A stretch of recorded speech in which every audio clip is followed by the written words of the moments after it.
नमस्कार। भारत का चुनावी नक्शा एक बहुत ही ऐतिहासिक बदलाव के कगार पर खड़ा है। आज की इस चर्चा में हम प्रस्तावित चुनावी सुधारों की एक ऐसी विशाल और आपस में जुड़ी हुई चेन पर बात करने जा रहे हैं जो हमारे लोकतंत्र का ढांचा हमेशा के लिए बदल सकती है। एक छोटा सा संवैधानिक बदलाव कैसे एक के बाद एक कई बड़े बदलाव लाता है, यही आज का मुख्य विषय है। तो चलिए बिना वक्त गंवाए इस विश्लेषण को शुरू करते हैं। आज के इस चर्चा का रोड मैप बहुत ही सीधा है। पहले हम समझेंगे परिसीमन यानी डीलिमिटेशन क्या है, उसके बाद 3 अहम बिल्स, रुकी हुई सीटों का इतिहास, महिला आरक्षण की शुरुआत, उत्तर दक्षिण राज्यों के बीच की बहस और आखिर में संघवाद यानी फेडरलिज्म के सामने आने वाली चुनौती। ये बिल्कुल एक डोमिनो इफेक्ट जैसा है, जहां एक कड़ी को समझना अगले हिस्से को खोलने की चाबी है। भाग 1, परिसीमन क्या है, एक लोकतांत्रिक संतुलन।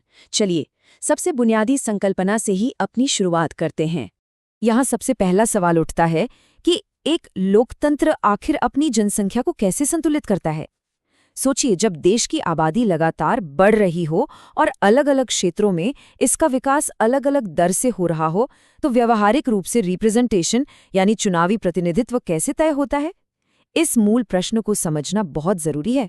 कानूनी भाषा में कहें तो डिलिमिटेशन या परिसीमन का सीधा सा अर्थ है चुनावी क्षेत्रों की सीमाओं को नए सिरे से तय करना और जनसंख्या में हुए बदलाव के आधार पर सीटों का फिर से आवंटन करना।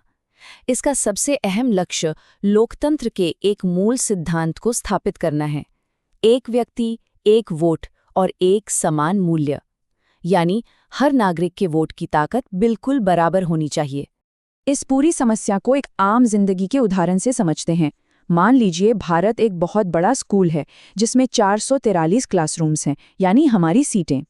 वर्तमान स्थिति ऐसी हो गई है कि कुछ क्लासरूम्स में 30 लाख बच्चे बैठे हैं, जबकि दूसरों में सिर्फ 5 लाख। एक एमपी पर 30 लाख लोगों का भार और दूसरे पर सिर्फ 5 लाख का। इस भारी असंतुलन को ठीक करना ही डीलिमिटेशन लाने की सबसे बड़ी वजह है।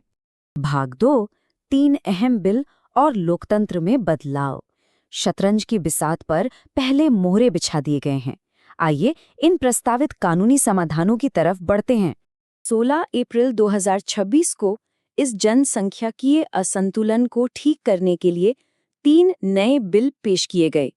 ये हैं संविधान का 131वां संशोधन बिल 2026, डिलिमिटेशन बिल 2026 और union territories laws amendment bill 2026। ये तीनों बिल्स उस विशाल सुधार की चेन में गिरने वाले पहले डोमिनोज हैं, जो चुनावी लोकतंत्र की तस्वीर को पूरी तरह बदल कर रख देंगे।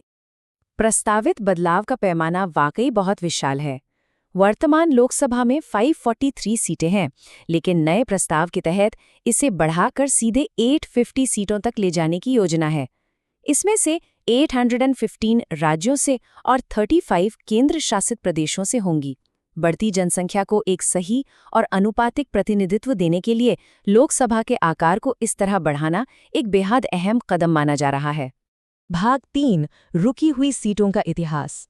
50 साल और कोई अपडेट नहीं। तो अब सवाल आता है कि इन सीटों को बढ़ाने की जरूरत अचानक अभी क्यों पड़ रही है। पीछे मुड़कर देखें तो 1971 की जनगणना आखिरी आधार थी जिसके मुताबिक सीटों का आवंटन हुआ था। उसके बाद 1976 में 42वें संवैधानिक संशोधन के जरिए इन सीटों की संख्या को फ्रीज यानी स्थिर कर दिया गया। ऐसा इसलिए किया गया था ताकि उन राज्यों को नुकसान न उठाना पड़े जिन्होंने जनसंख्या नियंत्रण नीतियों को बहुत सफलतापूर्वक लागू किया था। फिर 2001 में 48वें संशोधन ने इस रोक को और आगे बढ़ा दिया और अब करीब 50 साल बाद 2026 का डिलिमिटेशन बिल इस औपचारिक रोक को हटाने का प्रस्ताव लाया है। भाग 4, महिला आरक्षण की शुरुआत, अगला महत्वपूर्ण कदम। इन रुकी हुई सीटों को फिर से शुरू करना सिर्फ नए चुनावी क्षेत्र बनाने तक सीमित नहीं है। ये हमारे संविधान के एक और ऐतिहासिक सुधार को सक्रिय करता है। यहाँ अगला डोमिनो गिरता है। कदम 1, सरकार का प्रस्ताव है कि नई डिलिमिटेशन 2011 की जनगणना के आधार पर की जाए। कदम 2, नए सिरे से कॉन्स्टिट्यूएंसीज बनाना। और तब आता है कदम 3, 33% महिला आरक्षण लागू करना। सबसे दिलचस्प बात यह है कि नारी शक्ति वंदन अधिनियम तब तक जमीन पर नहीं उतर सकता जब तक कि डिलिमिटेशन पूरा ना हो जाए। ये एक दूसरे पर पूरी तरह से निर्भर हैं। इस अधिनियम के तहत नए विस्तारित लोकसभा और राज्य विधानसभाओं की कुल सीटों का 1/3 हिस्सा यानी ठीक 33% महिलाओं के लिए आरक्षित होगा। और खास बात यह है कि इस 33% में अनुसूचित जाति और अनुसूचित जनजाति महिलाओं के लिए भी सब कोटा शामिल होंगे। ये देश में महिला प्रतिनिधित्व को बढ़ाने का एक बेहद शक्तिशाली और मजबूत ढांचा तैयार करेगा। भाग 5 उत्तर दक्षिण बहस, प्रतिनिधित्व का एक जटिल विराद। इन बड़े बदलावों के साथ देश के अलग अलग क्षेत्रों के बीच एक गर्मागर्म बहस छिड़ गई है। इस पूरी चर्चा के केंद्र में जो आंकड़े बैठे हैं उन्हें देखना बहुत जरूरी है। उदाहरण के लिए अगर सीटों में 50% की वृद्धि होती है तो उत्तर प्रदेश की सीटें 80 से बढ़कर लगभग 120 हो सकती हैं। वहीं तमिलनाडु की सीटें 39 से बढ़कर 59 हो जाएंगी। ध्यान दीजिए, संख्या के हिसाब से सभी की सीटें बढ़ रही हैं, किसी की कम नहीं हो रही। लेकिन यहाँ कश्मकश प्रोपोर्शन यानी अनुपात की है। जिन राज्यों की आबादी पिछले दशकों में तेजी से बढ़ी है उन्हें सदन में ज्यादा बड़ा हिस्सा मिलेगा, जिससे दक्षिणी राज्यों को ये चिंता है कि सदन में उनकी आनुपातिक ताकत कम हो जाएगी। यहाँ पर संघवाद के दोनों पक्षों के अपने अपने तर्क हैं और दोनों ही बेहद ठोस हैं। एक तरफ है लोकतांत्रिक सिद्धांत, जिसका मानना है कि हर नागरिक के वोट की कीमत बराबर होनी चाहिए। एक राज्य के एमपी और दूसरे राज्य के एमपी के वोटर्स की संख्या में जमीन आसमान का अंतर होना आखिर लोकतांत्रिक प्रतिनिधित्व के ही खिलाफ है। दूसरी तरफ जनसंख्याकीय सफलता या डेमोग्राफिक सक्सेस का मुद्दा है।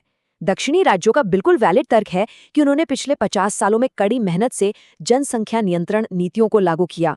अगर अब सिर्फ आबादी बढ़ने के आधार पर सीटों का बंटवारा होगा तो ये एक तरह से उनकी इस सफलता के लिए उन्हें सजा देने जैसा होगा, क्योंकि उनका सदस्य अनुपात सदन में घट जाएगा। बिना किसी पक्षपात के अगर देखा जाए तो ये अपने आप में एक बहुत ही जटिल बहस है। भाग 6 संघवाद की चुनौती। अब आगे क्या? यही वो पॉइंट है जहां इस पूरी प्रक्रिया का सबसे मुश्किल हिस्सा हमारे सामने आता है। इस विस्तार के साथ आने वाली लॉजिस्टिकल चुनौतियां छोटी नहीं हैं। सोचिए, 850 सदस्यों वाली लोकसभा का मतलब है सदन में हर सदस्य को बहस के लिए मिलने वाले समय में और भी कमी आना। संविधान के मुताबिक मंत्रिमंडल का आकार लोकसभा की कुल संख्या का 15% तक होता है। तो क्या एक बहुत ही बड़ा मंत्रिमंडल सामने आएगा? साथ ही एमपीज के लिए सवाल पूछने के लिए बैलेट में जगह पाना और भी कठिन हो जाएगा। इन सब के अलावा सबसे बड़ी चुनौती होगी देश के अलग अलग क्षेत्रों के बीच एक आम सहमति बनाना, ताकि हमारा फेडरल बैलेंस पूरी तरह सुरक्षित रहे। इस विश्लेषण को समेटते हुए एक बहुत ही गहरा सवाल हमारे सामने रह जाता है। क्या एक विशाल लोकतंत्र उन राज्यों को नुकसान पहुंचाए बिना जिन्होंने सबसे बेहतर जनसंख्यिकीय ये प्रदर्शन किया है, हर नागरिक के समान प्रतिनिधित्व के सिद्धांत को कायम रख सकता है? डिलिमिटेशन बिल और इन नए सुधारों के केंद्र में यही सबसे बड़ा तनाव है। जैसे जैसे ये डोमिनोज आगे गिरेंगे, पूरे देश की नज़र इस बात पर होगी कि इन मुश्किल चुनौतियों का समाधान आखिर कैसे निकलता है। उम्मीद है कि इस चर्चा से इस मुद्दे के हर पहलू को डीपली समझने में ज़रूर मदद मिली होगी। ऐसे ही अहम विषयों पर हमारी चर्चा जारी रहेगी।